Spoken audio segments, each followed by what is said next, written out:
todos. A nossa última live da semana de prevenção de quedas.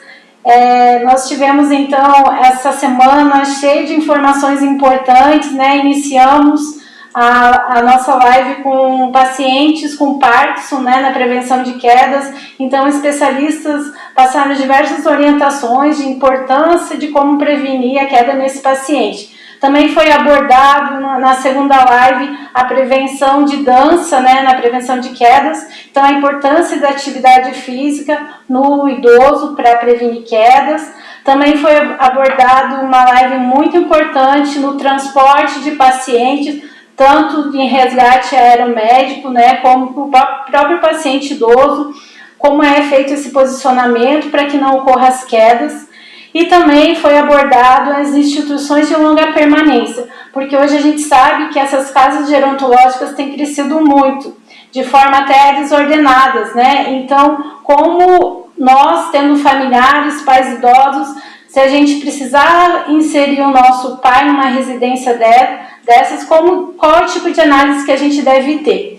Então, e hoje, para finalizar com chave de ouro, nós temos uma importante profissional aí que vai nos dar várias orientações, dicas. Então, você que é mulher, é familiar, é esposa, é mãe solteira, é professora, é pesquisadora, e cai tudo no seu colo. Você precisa cuidar do seu pai querido, da sua mãe querida que caiu. Como que você deve prevenir? Então, nós estamos hoje, para finalizar com chave de ouro, com uma terapeuta ocupacional que é especialista na área de gerontologia, que nos vai passar diversas dicas de como orientar esse idoso para que não caia, principalmente no seu domicílio, né? Então, doutora Andressa, a gente agradece o convite e muito obrigada aí a todos que estão nos escutando nesse momento até aí não muito conveniente, né, que a gente está almoçando, mas não percam, é uma live muito importante aí para você prevenir ou até orientar o seu pai idoso, né, que mora sozinho e não sabe como proceder em algumas questões de segurança na casa. Muito obrigada, doutora Andressa. Obrigada a eu, doutora Dani, muito obrigada pelo convite, obrigada pela oportunidade. E parabéns por você estar abordando esse tema tão importante, né, ao longo dessa semana.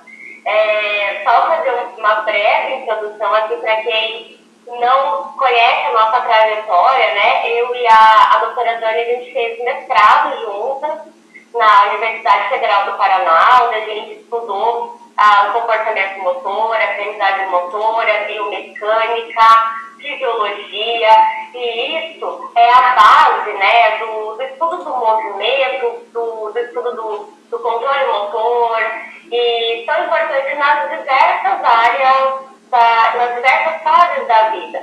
Mas ainda mais importante quando a gente fala da fase da velhice, né, do idoso, e porque nós sabemos que na velhice existem algumas condições que são, eu falei dessa nossa trajetória juntas, porque quando a gente vai trabalhar com o idoso, algumas condições elas são inerentes ao processo de envelhecimento. É o que a gente chama de senescência. Então independente do grau de atividade, de funcionalidade, de autonomia do idoso, a gente sabe que algumas condições elas são esperadas conforme a idade avança.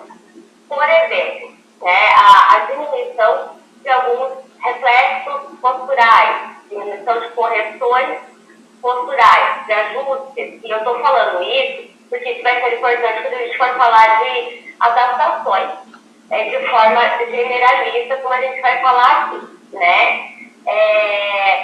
A diminuição da massa muscular, diminuição de massa óssea, diminuição do tempo de reação um pouco mais aumentado.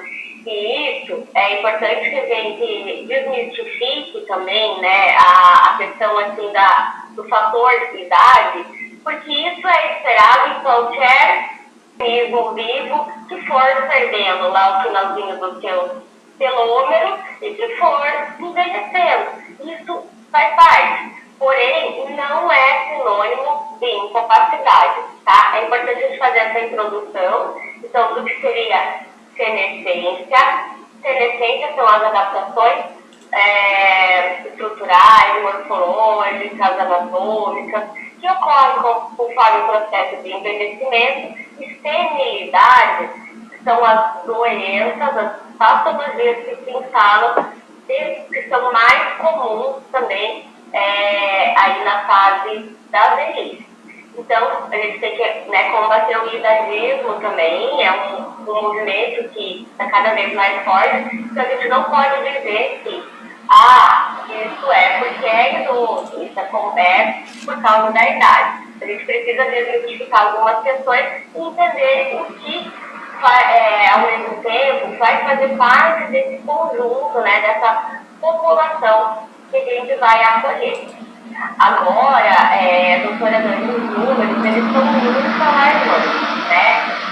Independente aí de idade, né, ou não pode colocar isso na força da idade, mas o que a gente tem de estatística é que acima de 65 anos, o número de pessoas que caem é cada vez maior, e essas pessoas elas podem sofrer perdas e prejuízos físicos, emocionais, sociais, devido a essa queda, né? Então, o número de idosos que caem anualmente, de acordo com o Ministério da Saúde, é 1 a cada 3 acima de 65 anos. E quando a gente fala de idosos mais idosos, acima de 80 anos, o número ele vai para 40% desses idosos caem a cada ano. Então, 1 a cada 3, 65, 40% acima dos 80. Desses números de idosos que caem, 70% caem em casa. Ou seja, o nosso porto seguro é o lugar que mais oferece risco.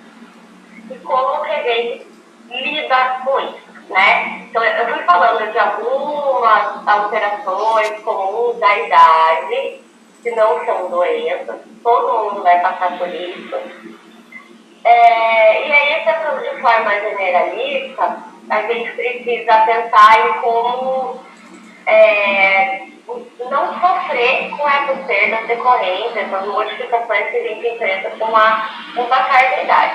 E como que a gente pode fazer isso? Pensando num ambiente seguro, né? Existem algumas estratégias universais que são muito difusivas, mas eu vejo que as pessoas elas têm muita dificuldade de colocar isso em prática, né? Então, se a gente falar sobre adaptações ambientais, todo mundo sabe que tem que retirar tapetes e tubos pela casa.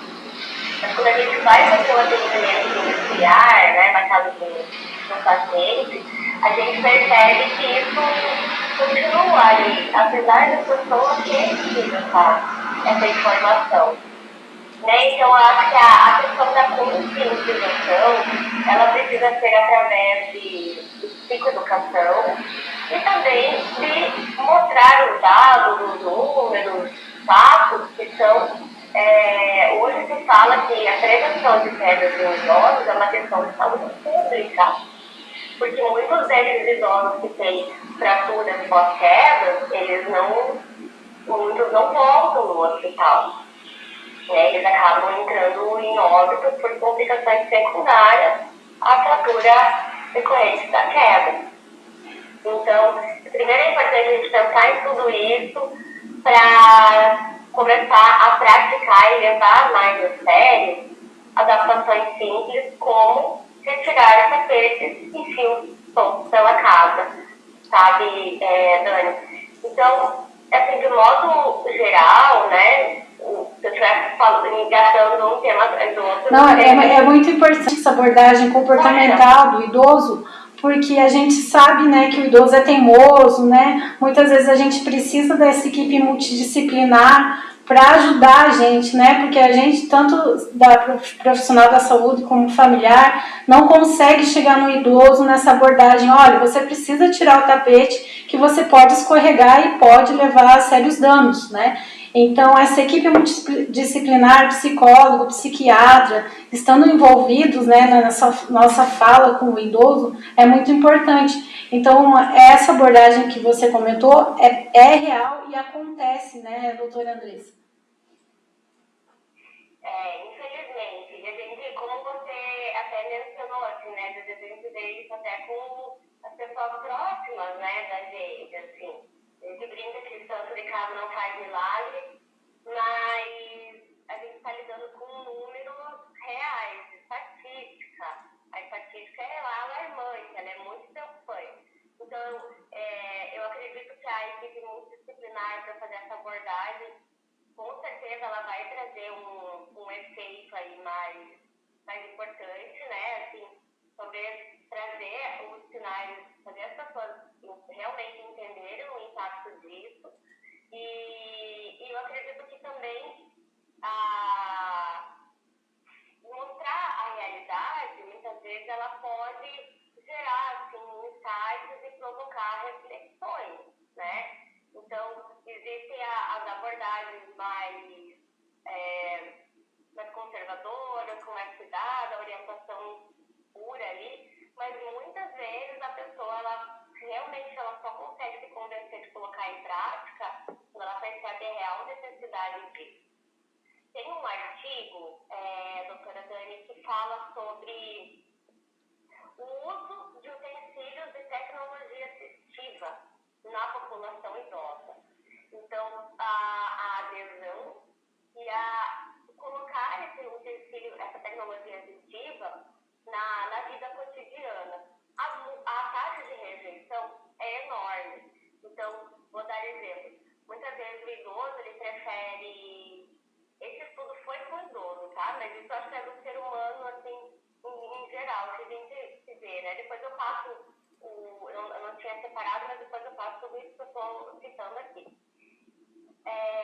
Para o idoso realmente aderir ao uso de um equipamento de tecnologia assistiva, por exemplo, ele precisa achar que é fácil de utilizar. Então, se a gente for fazendo um paralelo aí com as adaptações ambientais para a prevenção de queda, eles precisam ter a consciência de que vai ser algo fácil, né? A gente não pode propor ideias mirabolantes que são inatingíveis ou muito caras, né?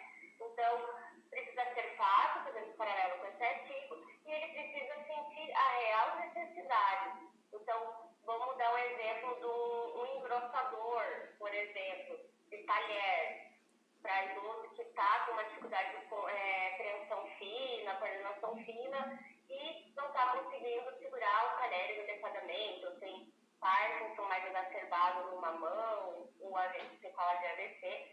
Então, muitas vezes eles preferem, e a família aí também entra como coadjuvante e precisa estar muito, na verdade, não é nem coadjuvante, ela tem a atuação também tão importante quanto do paciente, né?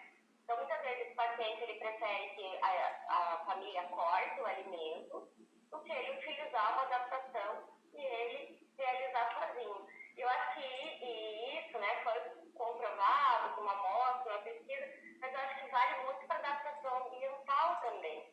Precisa, muitas vezes, sentir da pior forma possível a necessidade de fazer as adaptações, porque ou quase caiu, ou infelizmente caiu, ou algum vizinho.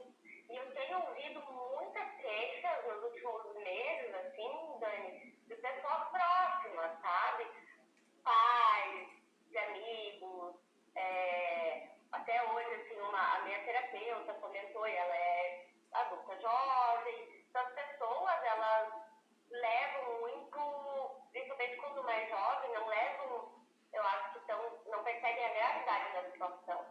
E aí a gente acaba se negligenciando. Mas quando a gente está falando dos idosos, essa negligência pode custar muito caro. Pode custar a vida das pessoas. Então, é interessante essa abordagem também, porque tem idosos que caem, moram sozinhos, caem e não contam para a família que caíram, né? Então, isso também é preocupante, porque se ele caiu,